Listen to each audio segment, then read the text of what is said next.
నమస్కారం ETV news కి స్వాగతం ముందుగా ముఖ్యాంశాలు ఆంధ్రప్రదేశ్ అసెంబ్లీ స్పీకర్ గా అయ్యన్నపాత్రుడు ఏకగ్రీవ ఎన్నిక నేడు బాధ్యతల స్వీకరణ ప్రక్రియకు దూరంగా ఉండనున్న వైకాపా విశాఖలో వైకాపా కార్యాలయాలకు అడ్డగోలుగా అనుమతులిచ్చే యత్నం కొందరు అధికారుల ఎత్తుగడ మధ్యలోనే అడ్డుకున్న జనసేన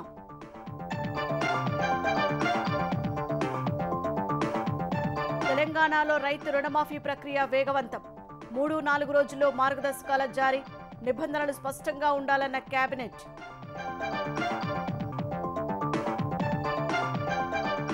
భారస ఎమ్మెల్యే మహిపాల్ ఇలాఖాల్లో సోదాలపై ఈడీ ప్రకటన 300 కోట్ల మేర అక్రమాలు జరిగినట్లు వెల్లడి సొత్తు స్థిరాస్తి రంగంలో పెట్టినట్లు గుర్తింపు పబ్లిక్ పరీక్షల్లో అక్రమాల్ని అరికట్టేందుకు చట్టం తెచ్చిన కేంద్రం దోషులకు 10 ఏళ్ల వరకు జైలు శిక్ష ₹1 కోటి జరిమానా విధించేలా నిబంధన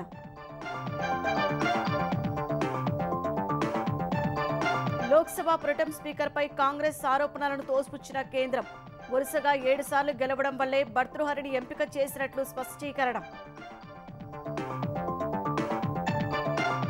టీ20 ప్రపంచ కప్లో సెమీస్కు చేరువైన దక్షిణాఫ్రికా ఇంగ్లాండ్పై 7 పరుగుల తేడాతో గెలుపు నేడు బంగ్లాదేశ్తో తలపడనున్న భారత్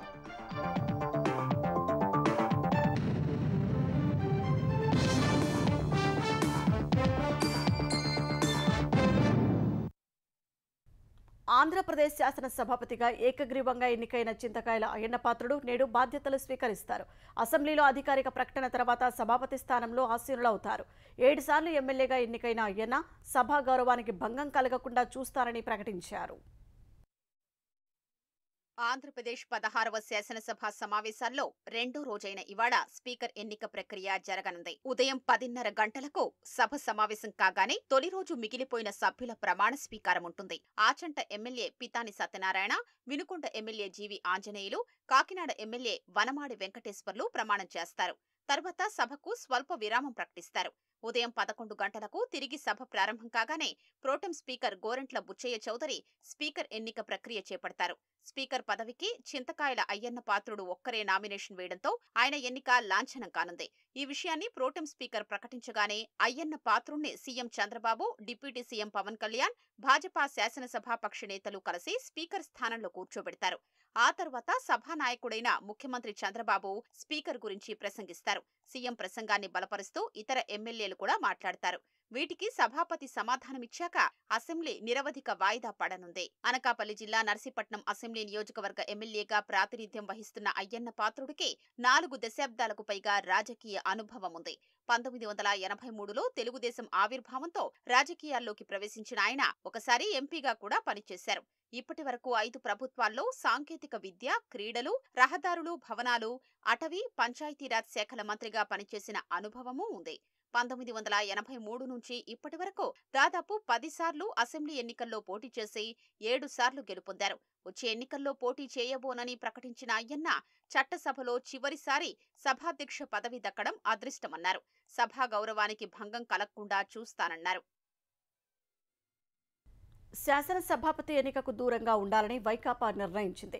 సాంప్రదాయం ప్రకారం సభాపతి ఎన్నికలో విపక్షాలు పాల్గొనాల్సి ఉంది. ఎన్నికైన సభాపతిని విపక్ష నేతలు ఆయన స్థానంలో కూర్చోబెట్టడం సాంప్రదాయంగా వస్తోంది. ఎప్పటి నుంచో వస్తున్న ఈ సాంప్రదాయాలను జగన్ దూరంగా పెట్టారు. సభాపతి ఎన్నిక ఉన్నప్పటికీ జగన్ బహిష్కరిస్తూ వ్యక్తిగత పర్యటన పెట్టుకున్నారు.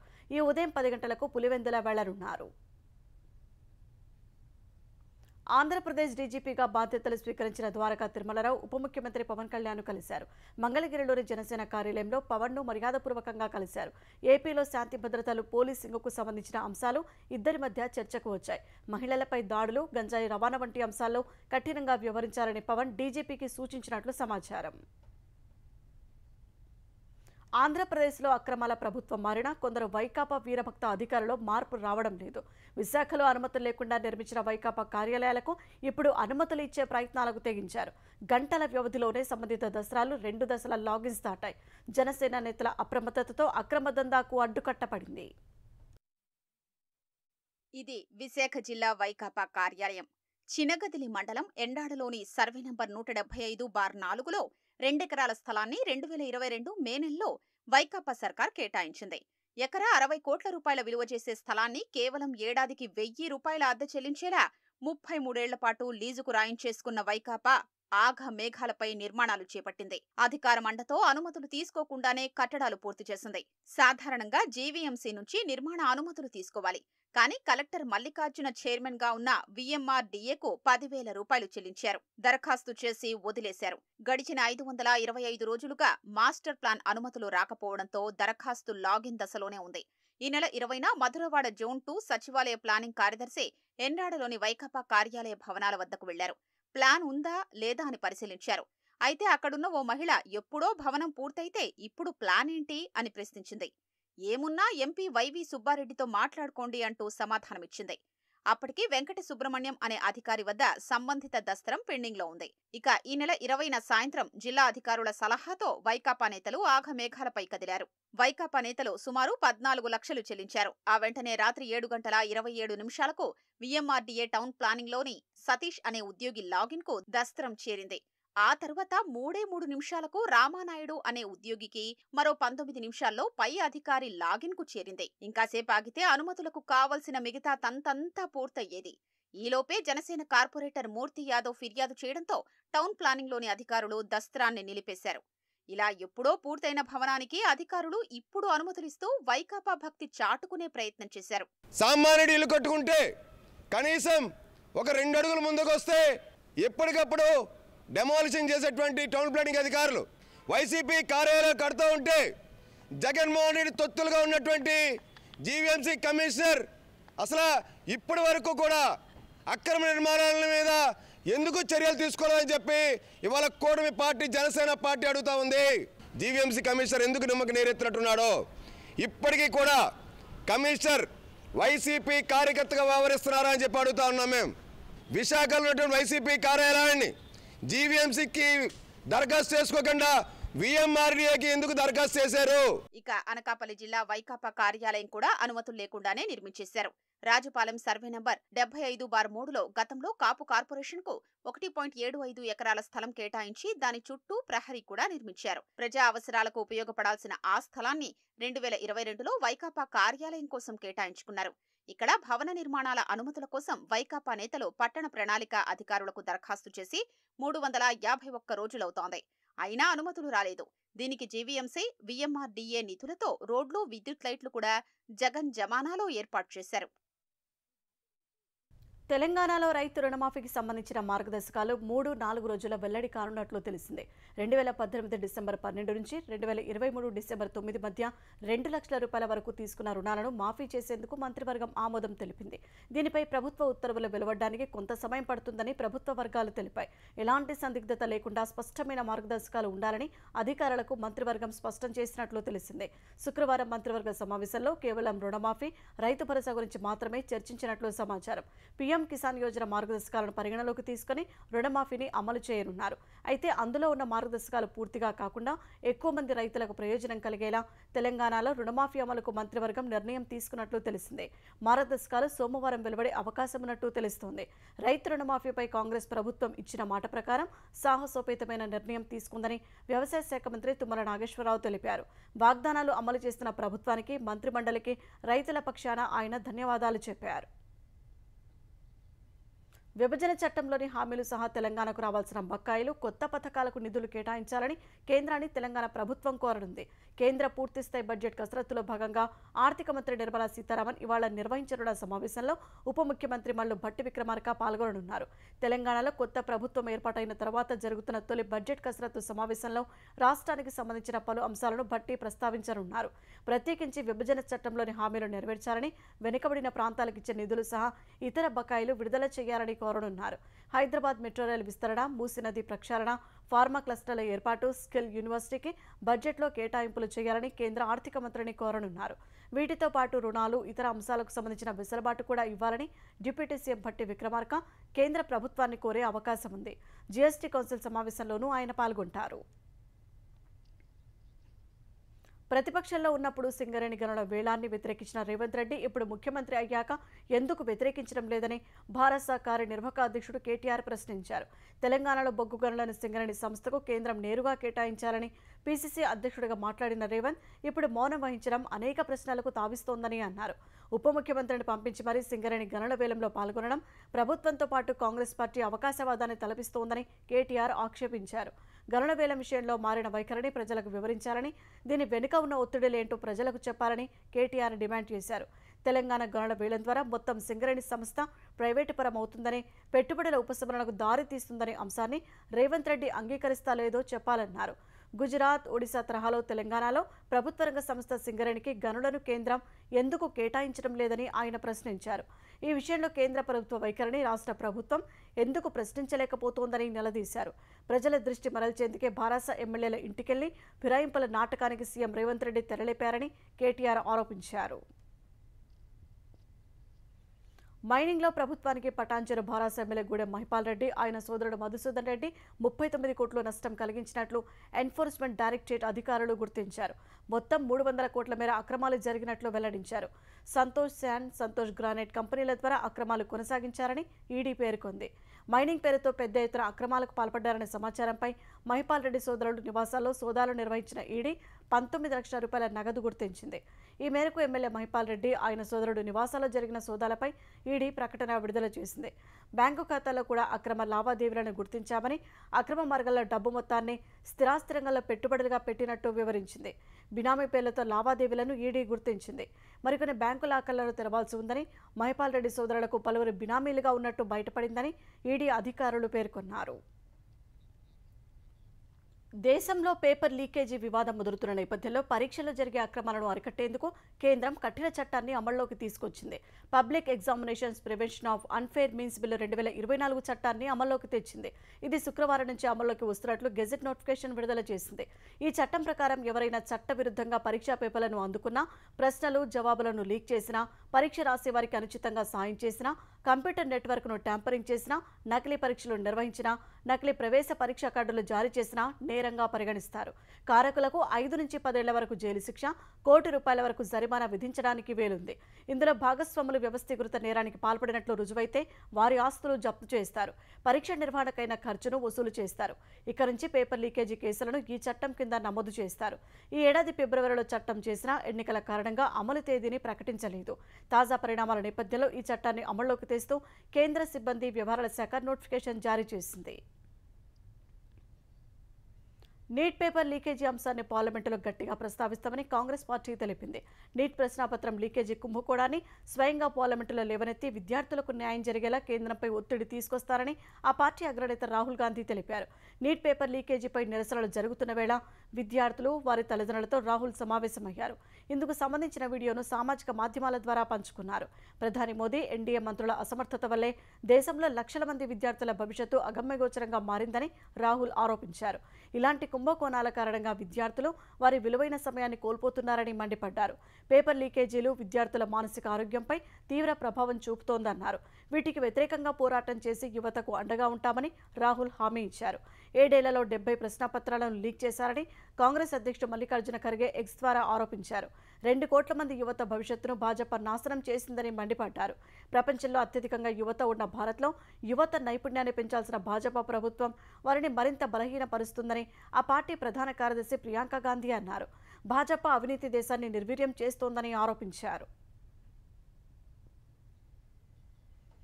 లోక్సభ ప్రొటెం స్పీకర్ ఎంపికలో పార్లమెంటు సంప్రదాయాలను భాజపా నేతృత్వంలోని కేంద్ర ప్రభుత్వం విస్మరించిందన్న కాంగ్రెస్ ఆరోపణలను పార్లమెంటరీ వ్యవహారాల శాఖ మంత్రి కిరణ్ రిజిజు తిప్పికొట్టారు. ప్రస్తుతం దిగువ సభకు అత్యధికాలం నిరంతరాయంగా ప్రాతినిధ్యం వహిస్తున్న ఎంపీ భర్తృహరి మహతాబ్ బేనిని తెలిపారు. అందుకు ఆయన ప్రొటెం స్పీకర్గా ఎంపికయ్యారని కిరణ్ చెప్పారు. భాజపా నేత అయిన భర్తృహరి వరుసగా 7 సార్లు ఎంపీగా గెలిచిన సంగతిని గుర్తు చేశారు. కాంగ్రెస్ ఎంపీ సురేష్ కొడునికల్ లోక్సభకు 8 సార్లు ఎన్నికైనప్పటికీ 1998, 2004లలో ఆయన ఓడిపోయారని తెలిపారు. ఆయన వరుసగా విజయం సాధించింది 4 సార్లేనని పేర్కొన్నారు. అందువల్ల ప్రొటెం స్పీకర్ పదవిని చేపట్టే అర్హత సురేష్కు లేదని కిరణ్ రిజిజు స్పష్టం చేశారు. 17వ లోక్సభలో అత్యధిక సార్లు ఎన్నికైన ఎంపీగా మేనకా గాంధీ ఉన్నప్పటికీ వరుసగా అత్యధిక సార్లు ఎన్నికైన వీరేంద్ర కుమార్ని ప్రొటెం స్పీకర్గా ఎంపిక చేసిన సంగతిని గుర్తు చేశారు. సభా సాంప్రదాయాలను విస్మరించిన చరిత్ర కాంగ్రెస్దేనని కిరణ్ రిజిజు విమర్శించారు.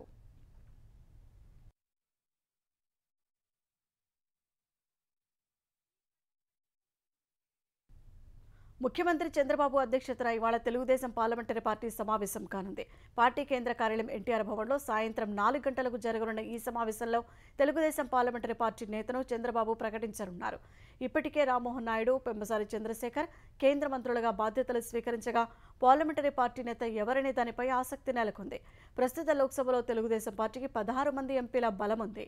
ఈ నెల 24 నుంచి జరిగే లోక్సభ సమావేశాల్లో అనుసరించాల్సిన వైఖరి, లేవనెత్తాల్సిన అంశాలపై ఇవాల్టి భేటీలో చర్చించనున్నారు. ఏపీకి వీలైనన్ని ఎక్కువ కేంద్ర నిధులు తీసుకొచ్చేలా కృషి చేయాలని చంద్రబాబు ఎంపీలకు దిశానిర్దేశం చేయనున్నారు.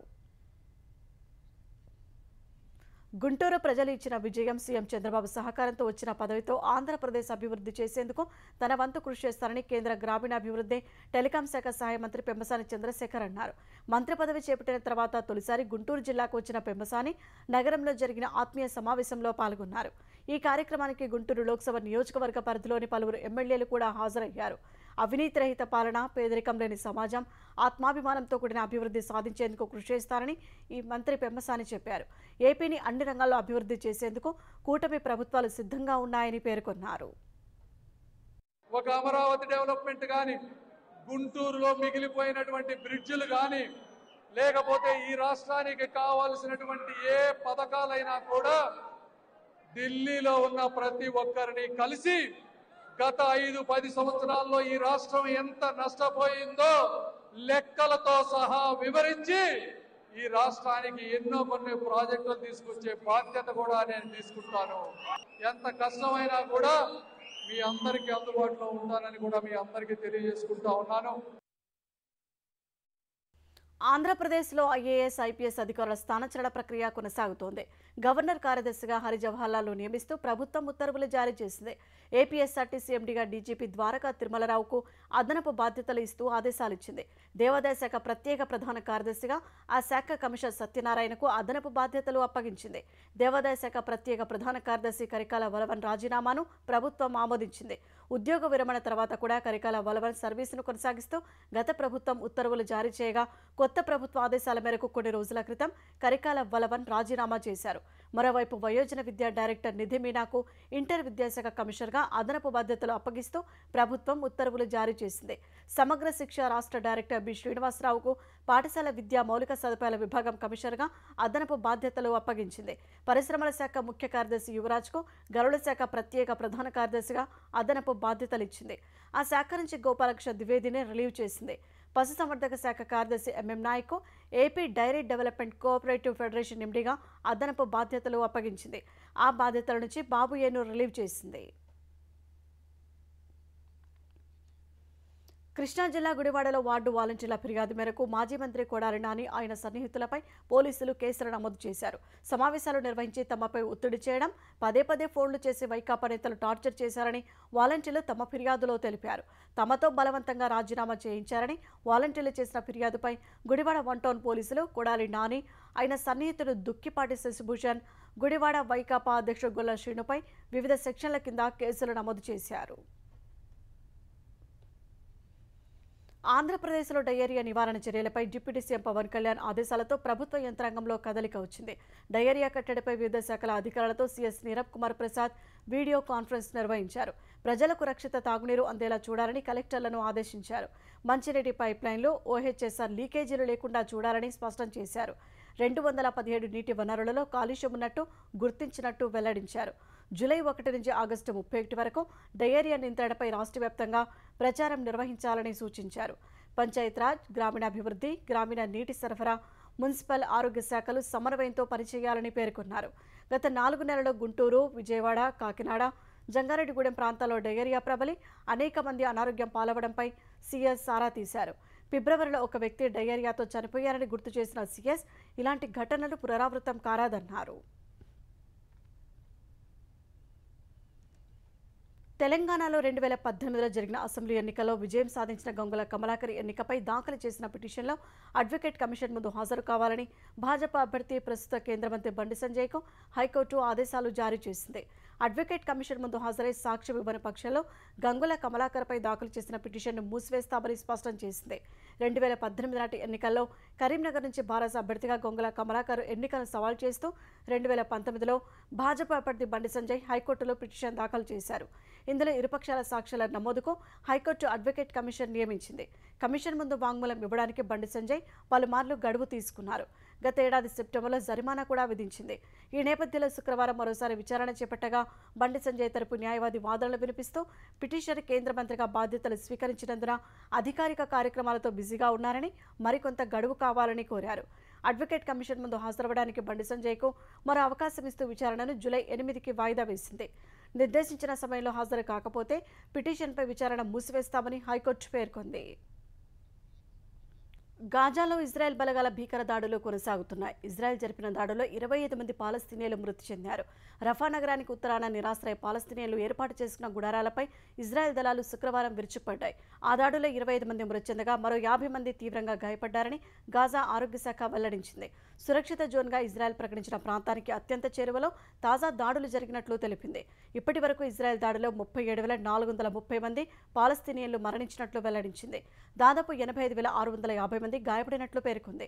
గత 24 గంటల్లో 35 మంది మృతి చెందగా 130 మంది గాయపడినట్లు తెలిపింది. భారతీయ మూలాలున్న సంపన్న హిందూజా గ్రూప్ కుటుంబ సభ్యులు 4గురికి స్విట్జర్లాండ్లోని జెనీవా కోర్టు జైలు శిక్ష విధించింది. ఇంటి పని వారికి తక్కువ వేతనాలు ఇవ్వడంతో పాటు వేధింపులకు గురి చేశారనే ఆరోపణలపై విచారణ జరిపిన న్యాయస్థానం తీర్పు వెలువరించింది. మానవ అక్రమ రవాణాకు పాల్పడుతున్నారని తీవ్రమైన నిరారోపణలను తోసిపుచ్చింది. 4 నుంచి 4.5 ఏళ్ల పాటు జైలు శిక్ష పడిన వారిలో ప్రకాష్ హిందూజా, ఆయన భార్య కమల్, కుమారుడు అజయ్, కోడలు నమ్రత ఉన్నారు. నిరక్షరాస్యులైన భారతీయులను తీసుకొచ్చి జెనీవాలోని తమ విలాసవంతమైన విల్లాల్లో సేవకులుగా నియమించుకున్నారని, వారి పాస్పోర్టులను ప్రకాష్ హిందూజా కుటుంబం తీసేసుకుందని ప్రాసిక్యూషన్ ఆరోపించింది. వేతనాలను స్విస్ కరెన్సీలో కాకుండా రూపాయల్లో చెల్లిస్తున్నారని, అది కూడా సేవకుల చేతికి ఇవ్వకుండా భారత్లోని వారి బ్యాంకు ఖాతాలో జమ చేస్తున్నారని తెలిపింది. రోజుకు 18 గంటలకు పైగా పనిచేయించుకోవడం, తగు విశ్రాంత సమయాన్ని ఇవ్వకపోవడం, విల్లాన్ని వదిలి వెళ్లడానికి అనుమతించకపోవడం వంటి నేరారోపణలు మోపింది. తీర్పు సమయంలో 4 కోర్టులో లేరు. వారి మేనేజర్ హాజరయ్యారు. అతనికి 18 నెలలు జైలు శిక్ష విధించినప్పటికీ అమలు చేయకుండా నిలిపివేసింది. ఈ తీర్పును ఉన్నత న్యాయస్థానంలో సవాల్ చేస్తామని ప్రకాష్ హిందూజా తరపు న్యాయవాది తెలిపారు. 2 రోజుల పర్యటనలో భాగంగా బంగ్లాదేశ్ ప్రధాని షేక్ హసీనా ఢిల్లీ చేరుకున్నారు. ఢిల్లీ అంతర్జాతీయ విమానాశ్రయంలో విదేశాంగ శాఖ సహాయ మంత్రి కీర్తివర్ధన్ సింగ్ స్వాగతం పలికారు. ఇరు దేశాల మధ్య ద్వైపాక్షిక సంబంధాలను మరింత బలోపేతం చేయడమే లక్ష్యంగా హసీనా భారత పర్యటన సాగనుందని బంగ్లాదేశ్ విదేశాంగ శాఖ పేర్కొంది.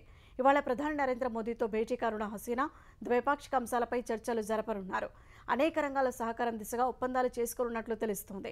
బంగ్లా ప్రధాని హసీనా ఈ పర్యటనలో రాష్ట్రపతి ద్రౌపది ముర్ము, ఉపరాష్ట్రపతి జగదీప్ ధన్కర్లను కలవనున్నారు. కొన్నేళ్ల నుంచి భారత్, బంగ్లా మధ్య సంబంధాలు వేర్వేరు రంగాల్లోకి విస్తరించాయి.